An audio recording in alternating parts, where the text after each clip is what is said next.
Tsongkhapa, in his illumination of the thought of Chandrakirti's supplement to Nagarjuna's treatise on the middle, Tsongkhapa cites Shantarakshita's, cites with approval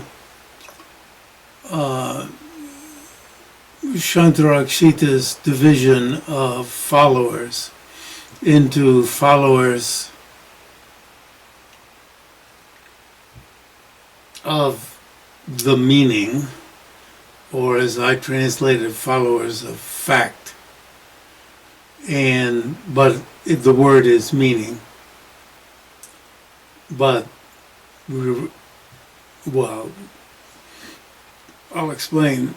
We've gone into this previously, but I'll do it again. I'll do it again. I don't mean to word it that way. We'll go over it again.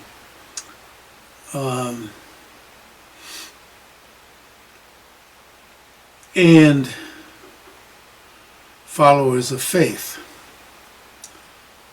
It's one of those divisions into two types where most of us are somewhere in the breadth, the great space between the two.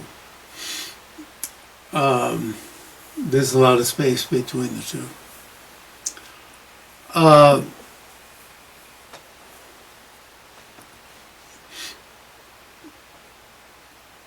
lot of examples aren't easy to use nowadays, but a year ago, if somebody says to you, you ought to go to Florida,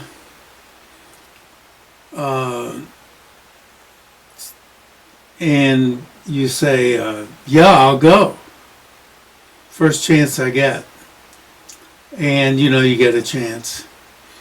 And so you just go. Whereas, this is a little bit, I'm not working this out very well, but you'll get the point. The follower of fact looks into it. Where's Florida?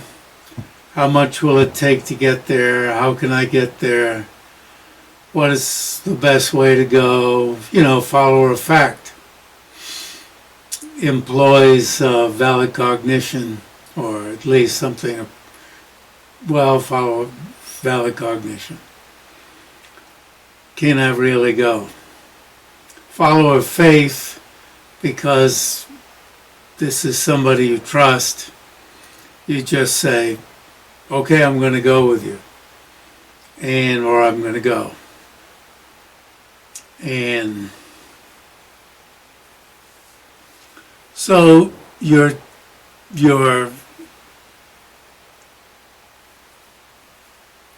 great teacher, not somebody like me, but a real teacher, says you ought to promise to attain enlightenment, the enlightenment of a Buddha. So you say, you've heard that a number of times, so you promise to attain Buddhahood.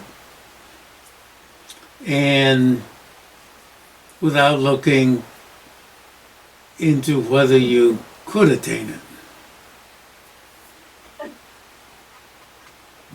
Whereas the follower of the fact looks into whether I must attain Buddhahood. Must I attain Buddhahood? Is there some reason why I must attain Buddhahood? And as one of my most significant teachers out of the, now 22, I used to say 21, teachers used to say, realizing with valid cognition that I must attain Buddhahood, with valid cognition, before I'll promise to attain Buddhahood. Before I'll promise. So if you're going to attain the path of accumulation of the great vehicle, the follower of fact must,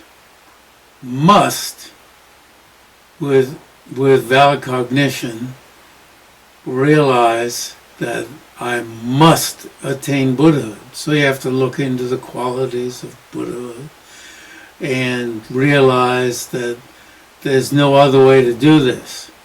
No other way to do it.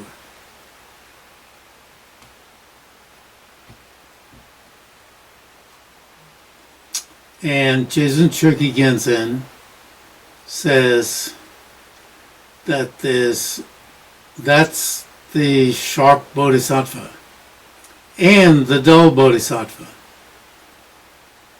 Jizun Churki Gensen says there's no such thing as a bodhisattva. That means even a dull bodhisattva has to know it's possible.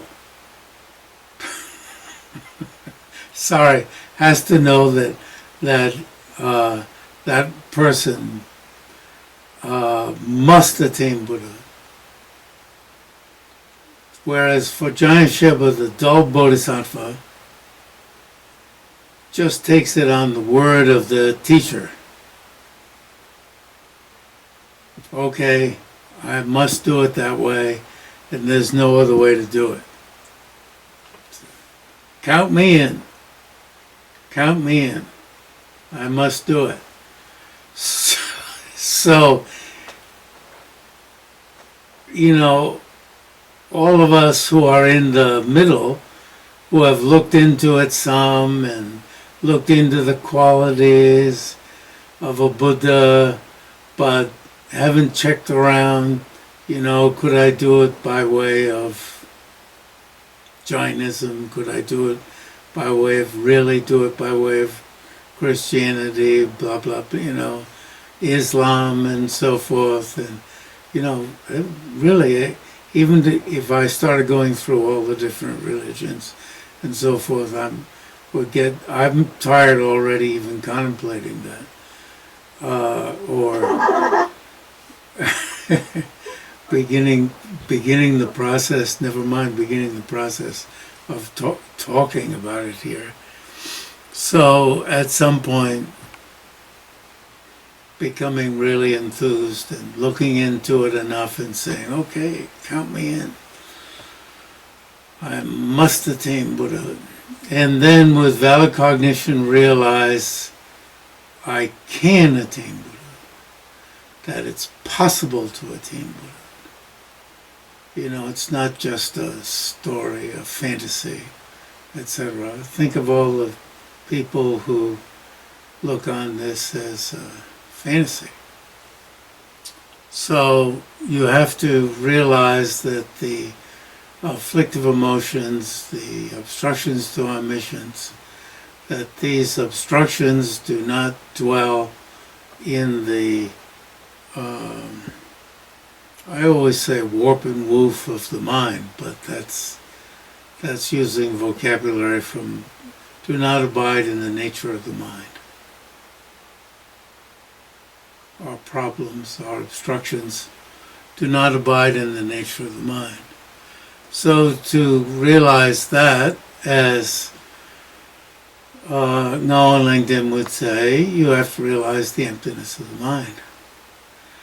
The emptiness of the mind of a sentient being who still has obstructions yet to be gotten rid of is the Buddha nature. The emptiness of the mind of one who has obstructions yet to be gotten rid of is the Buddha nature.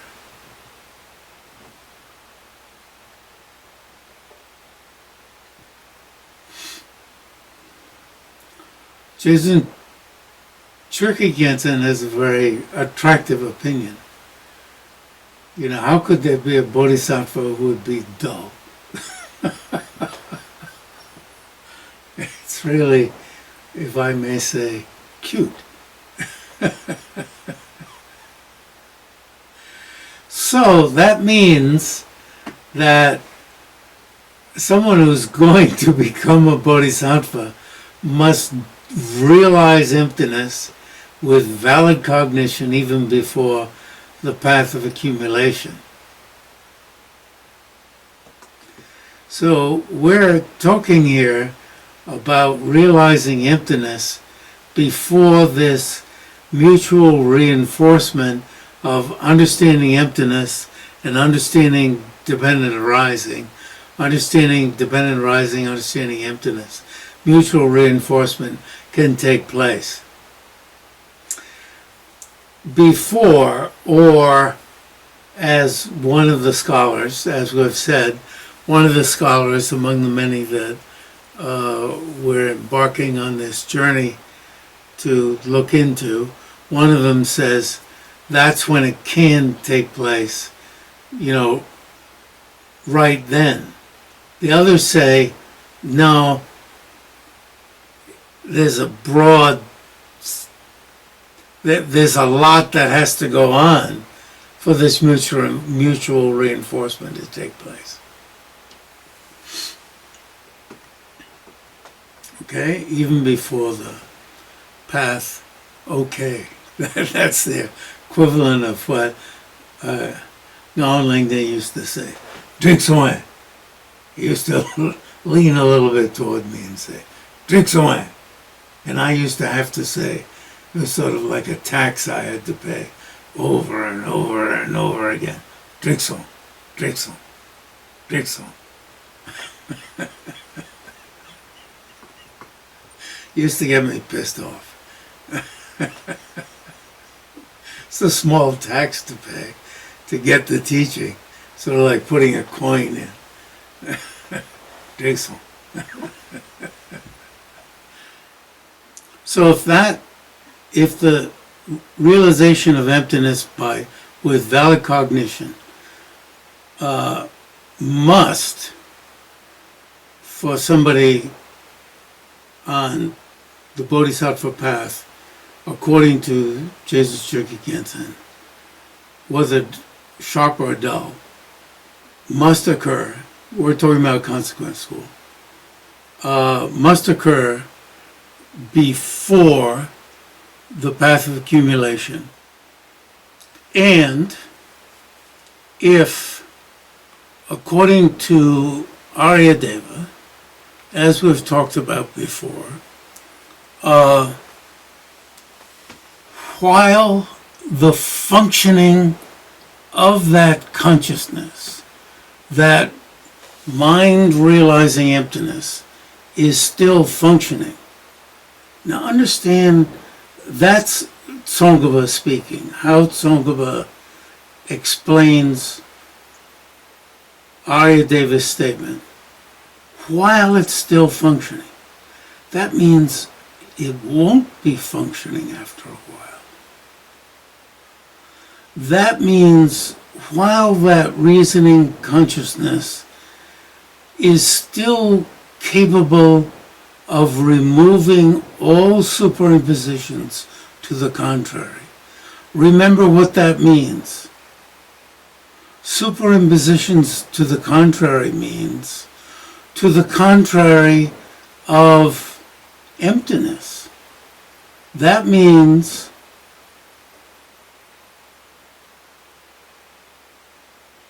that the functioning of that consciousness weakens and disappears. And the conception, the apprehension of inherent existence returns. So you're not set up for life. Everything is not okay since then, since your realization of emptiness by inference, by valid cognition, prior to the path of accumulation, or during the path of accumulation, or there must be some point during the path of preparation when you're pretty well off, or even after direct cognition of emptiness at the beginning of the path of seeing, all you've gotten rid of at the beginning of the path of seeing are the artificially acquired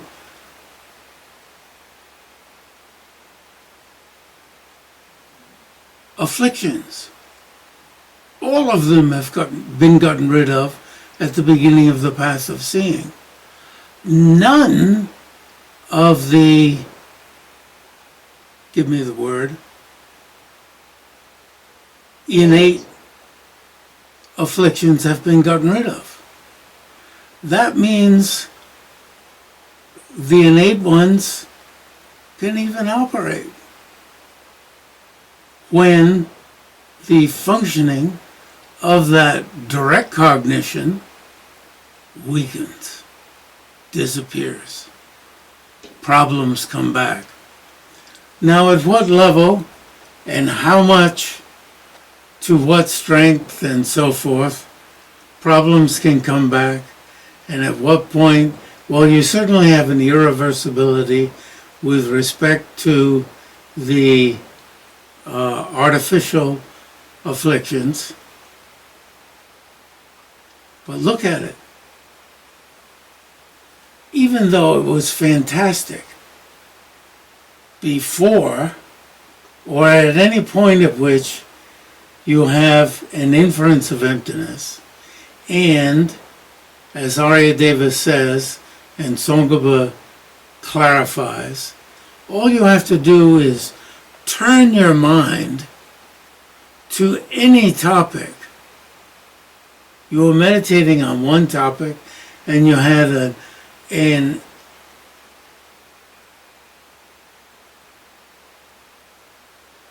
realization of its emptiness, and as long as that functioning remains, you can turn your mind to any topic, and you will immediately know its emptiness. And to another topic, and another topic, another thing, another thing, another thing, another thing, and another thing, and another thing. It's fantastic. But that functioning weakens. So you see, from those words, as long as its functioning remains, and you can't keep it going.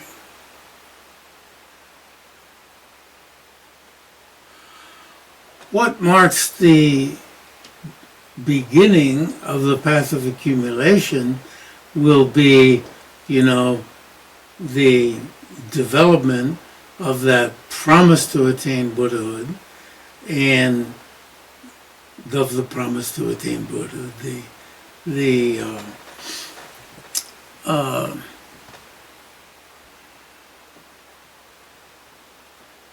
development of a mind directed toward enlightenment, not the mind of enlightenment.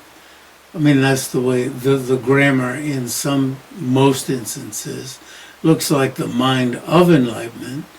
It's the mind directed toward enlightenment, as it's said, as strong as it is out of meditation as it is in meditation. Well, of course, that means you've got good, strong meditation, and it is as strong out of meditation as it is in meditation. Otherwise, I could claim I was a bodhisattva. It's a little hard to know what that means. You would like to be able to put your finger on that. And I think I saw somewhere where somebody said, if the functioning, I'm putting it in my own words, if the functioning remains, then you're in meditative equipoise. Hey, I don't think you can use the word meditative equipoise so easily. Now then I began wondering, when can you use the word meditative equipoise? If you're not talking about direct cognition, then do you have to have calm abiding to use the term meditative equipoise? I'd like to say that. Or maybe the ninth mental abiding before calm abiding? Maybe. Maybe the ninth mental abiding. Shall we lower it? You know, the fourth mental abiding is pretty cool. A lot of people get to the fourth and they think, wow, I know how to do the rest of this. And they think, yeah, wow, this is really cool. And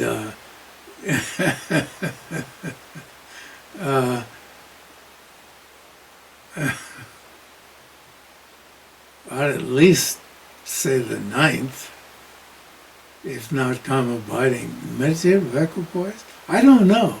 I was thinking of looking it up in Gendon Lotra's book, which I first titled Walking Through Walls, because at one point he specifies what level of, the various levels of attainment one must have in order to be able to walk through walls. Calm abiding is one of them. And he says that is one of the reasons why Gomang, many doors, got its name. That there was a number of practitioners who could walk through walls. So it got to be called many doors. Otherwise, the more prosaic name is teaching many doors of doctrine. Sarah Che, by the way, is so named Che because it must be a large group of scholars, I don't know how many, broke off from Goma and left and went over to Sarah.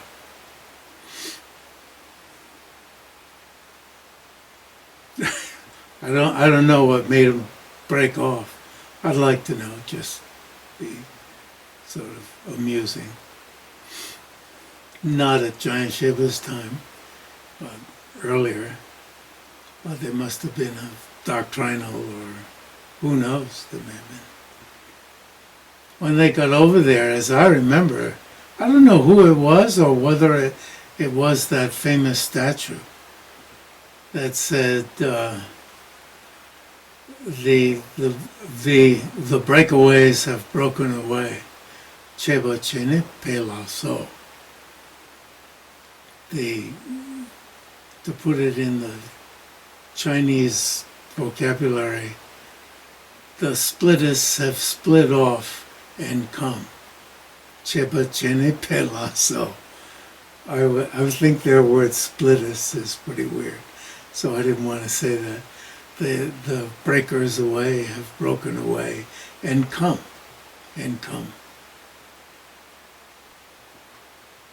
I said, I wonder if it was that, I don't know, that there's a statue that's leaning out of its niche.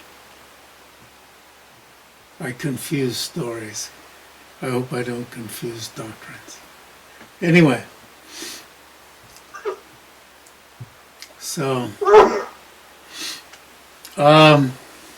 now, so what is it that has to be developed? What is it? What marks the beginning of the path of preparation? I'm doing a review here.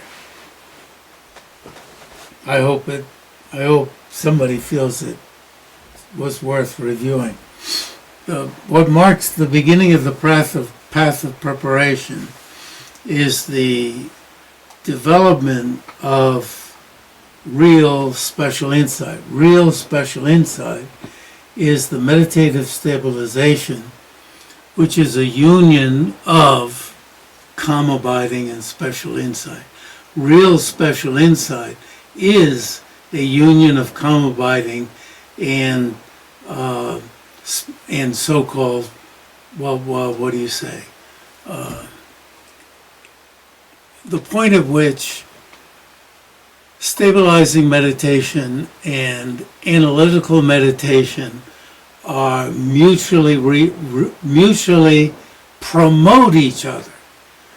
Now here in this case, we're talking about the understanding of emptiness and the understanding of dependent arising mutually reinforcing each other. In this other case, we're talking about with the achievement of the very first moment of the path of preparation is when analytical meditation and stabilizing meditation, putting your mind on one topic and putting your mind, using your mind for analysis, promote each other.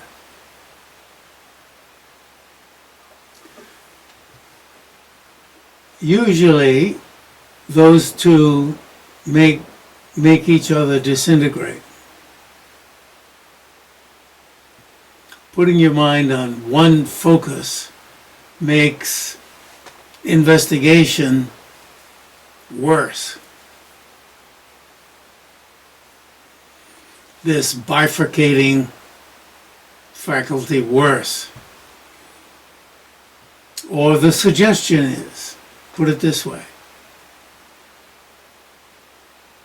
And doing a lot of analysis makes the possibility of putting your mind on one focus, or it fractures your mind, makes you like this.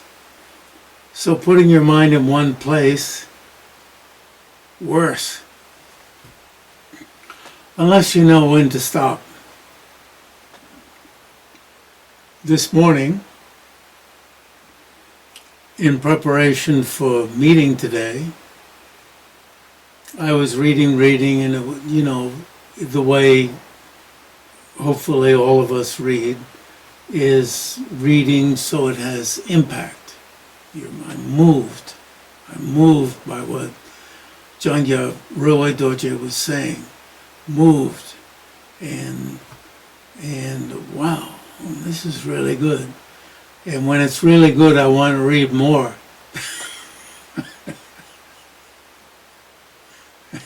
And at some point I realized, this is enough. I'm getting worse. My mind's getting fractured.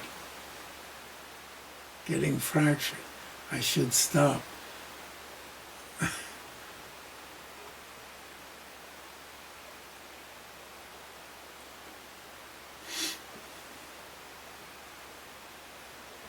So I didn't want to be fractured by a question at the beginning that took me off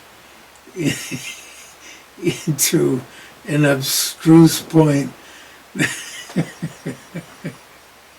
I was going to come down the road.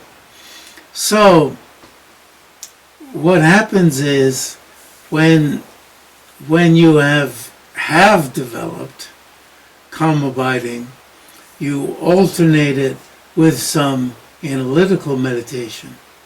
Not too much. There's a not too much, not too little, alternating. So it gets to the point where the one, far from disturbing the other, they're going to disturb each other. The one eventually promotes the other. Can you imagine that? Instead of stabilizing meditation zonking you out, stabilizing meditation, the more you do of it is going to promote more analysis. Usually when I get far ahead in stabilizing meditation, and then I turn to, analysis to do, translating is analysis. And then I go wild. And it's, I'm off for 6 months, a year, 2 years of brilliant work. And then I realize, oh, where did this start? I was sitting on the bed doing stabilizing meditation.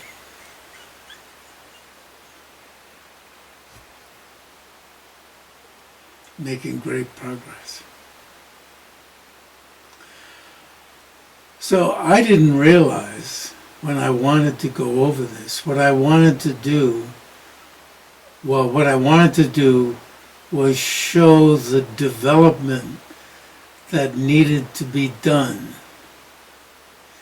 and know how you fall off the wagon of valid cognition. That valid cognition is shaky and requires a lot of development. And what is that development? As Tsongkhapa says in his illumination of the thought, the Bodhisattva has an enthusiasm for more and more reasonings, whereas the non-Bodhisattva is satisfied with a few reasonings. The Bodhisattva immerses, and you can understand what that means, immerses in the 27 chapters of Nagarjuna's treatise on the middle, each chapter having numerous reasonings. And unlike what T.R.V. Murti said, and I revere T.R.V. Murti, I audited his class in my final semester in college, maybe it's the whole year. Really revere him and revere his book, The Central Philosophy of Buddhism, which I read 5 times. But he did say that Nagarjuna does out reasonings ad nauseum to the point of one's throwing up.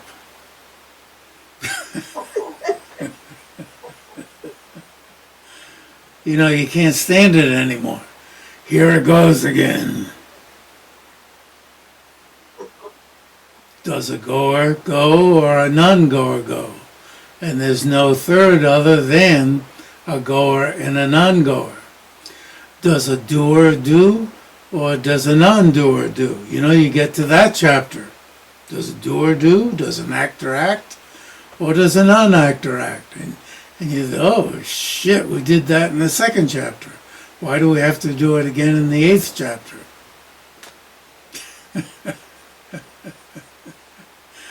Rather, you know, you can, how could I generate enthusiasm again? Does the enthuser enthuse or does a non-enthuser enthuse? I can't stand it. You know?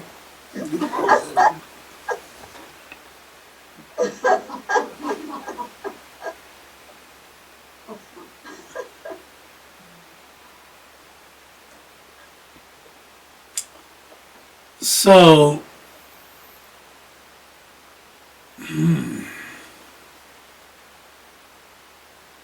yes, that may be all I wanted to say. And now you can see that my answer will be, to that question is, let's read Jangya and see what he has to say about the 3, and also go through, I think, these many chapters that are in my book, it's hardly my book, if we can stand without throwing up, really, these many chapters. And I think it will be for looking for such answers in there. I think we may find that all these many scholars dealing with the same problem, it will be unnecessary, and I'm just joking that we'd find it unnecessary and nauseous. Or maybe we'll find it scintillating, you know, it could be. I just don't know. I'm being honest here. Not that I wrote the book, or it just may not be that interesting, or each of us may get to the point where we can read each chapter and milk it for what's needed. But certainly we can't. I don't think we can without reading it.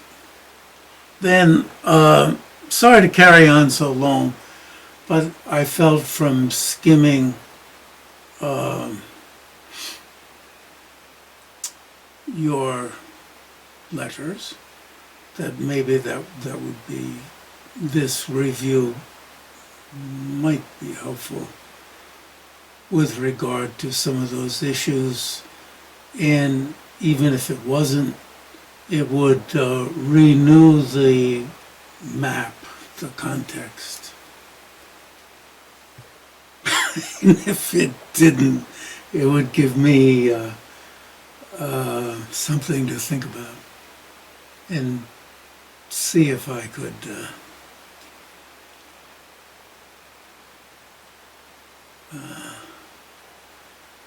leave the sentence halfway through the sentence. Then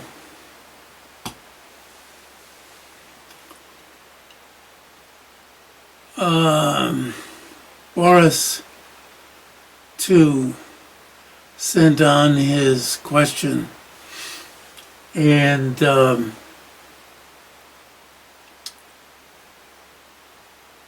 if explicit, implicit, the problem with the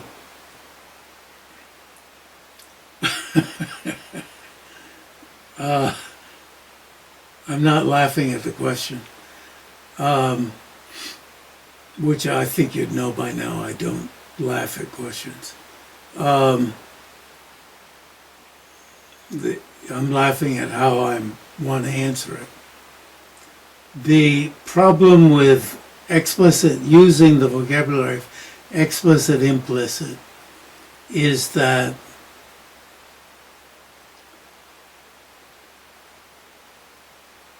the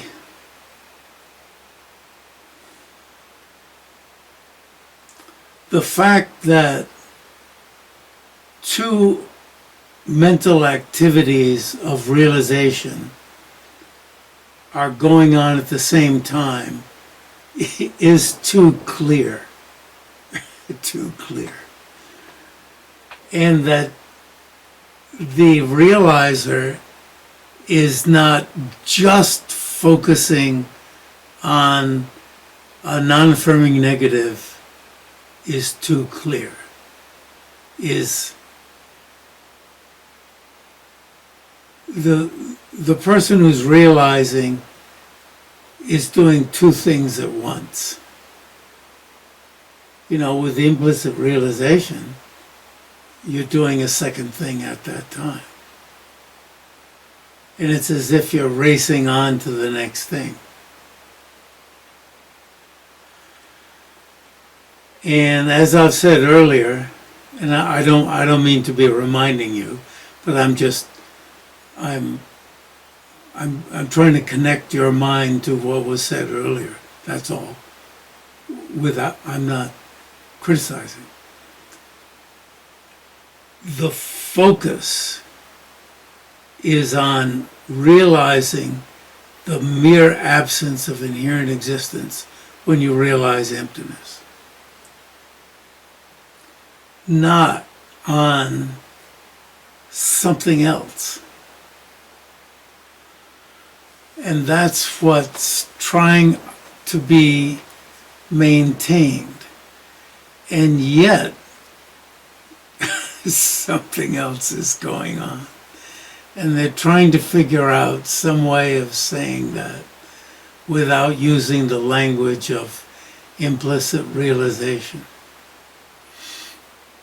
Which is, I don't want to say it, but it's too obvious. But something else is going on. With somebody who's that trained.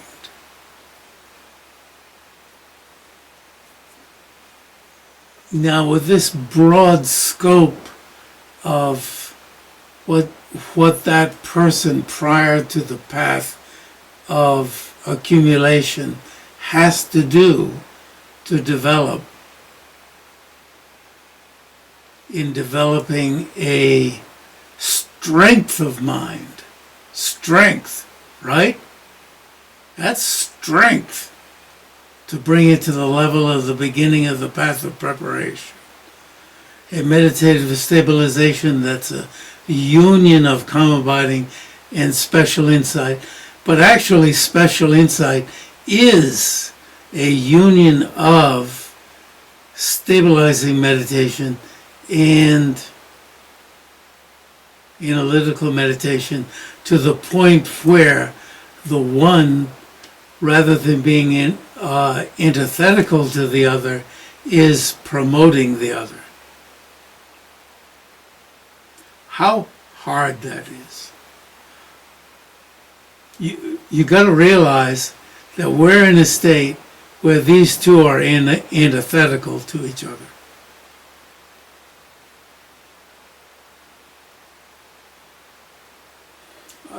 At least that's the claim. Now, no, there's no now. Okay. Well, no, well. So, Boris 2, there's no question that a particular object in its emptiness are one entity in different isolatable factors. But that's the two truths. But it's an interesting point that you raise, but I don't think you'll find anyone among the many scholars that we'll be reading brings this up. Is a simple fact. That's not why this works, although you've brought up an intriguing point that maybe this is the basis why it does work. But that, a general basis of why it does work, but it's one's training that is going to make it work, despite the feeble problems of our minds.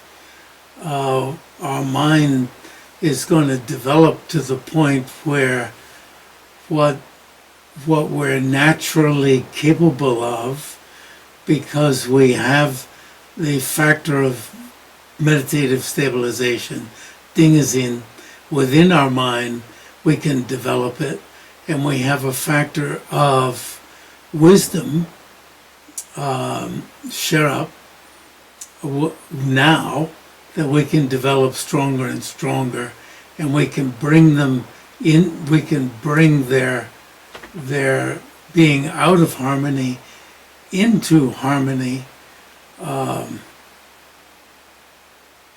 and get them to work together. That probably has something to do with, not probably, must have something to do with the one being able to, what's the word? Not trigger. What? I don't know why I can't hear it. I can hear what? S-P-A-R-K. Spark. Yes. I went to elocution class on Sunday mornings before church because I stuttered. I only didn't go when I pretended to still be asleep. And my parents didn't want to go to church, I guess, so they let me pretend to be asleep. Spark.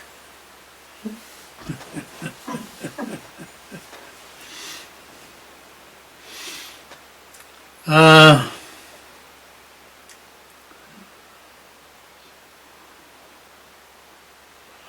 yeah, dependent arising and emptiness are different objects of apprehension, even though emptiness is a dependent arising.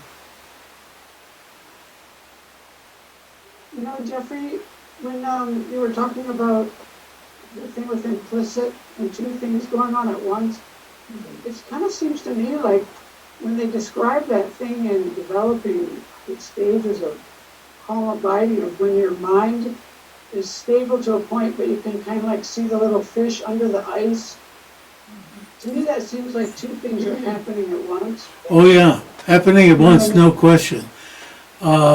It's not that two things can't happen at once, cannot. It's that you don't want two things to be happening at once here. You want to be just fixed in on the absence of inherent existence, on that non-affirming negative. And that's also a fault at that point where you're trying to develop calm abiding. Some people think, wow, this is really cool, and this is what I want to develop. You know, it's really cool when you get,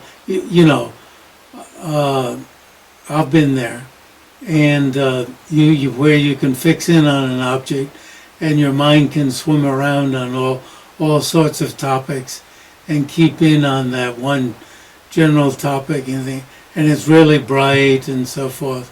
And you think, wow, this is really nice. I can think about all sorts of things.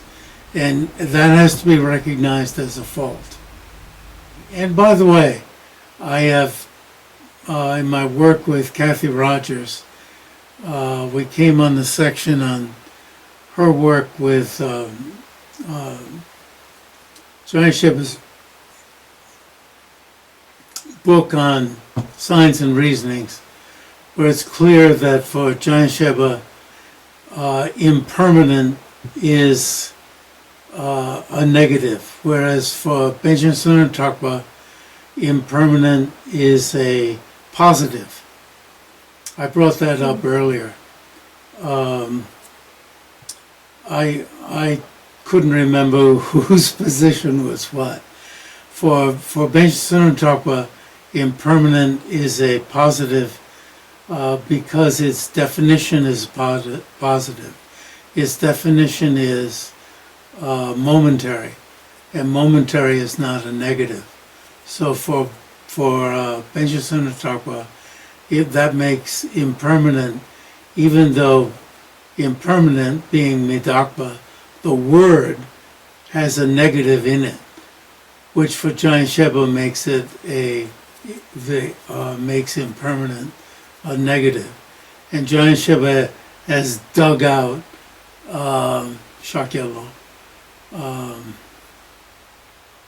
Shakya Buddhi, where he gives a commentary on Nagarjuna and says, therefore, impermanent is a negative. I wanted to pass that along for the old timers who know that I was having a problem with that, whose opinion was what. Now, Jetsumba, what's his opinion on Midakpa, impermanent? Is that a positive or a negative? Do we know? Midakpa? I haven't seen it yet. Okay. Finally, Goma felt that it was negative. So Gomag is negative. Losaling. And she always kind of said it that way, as I recall. Oh. She never brought out it. So thank you for rescuing me. Okay. 102. Bong. He's coming with his gun. So next time I will assume that you've read this business about approaching production, causes approaching cessation, effects approaching production sufficiently that unless you have some questions, we will barrel on to Jangya on the second type of relying and then dependence, so that we can move ahead. I think his discussion is brilliant and very very provocative. And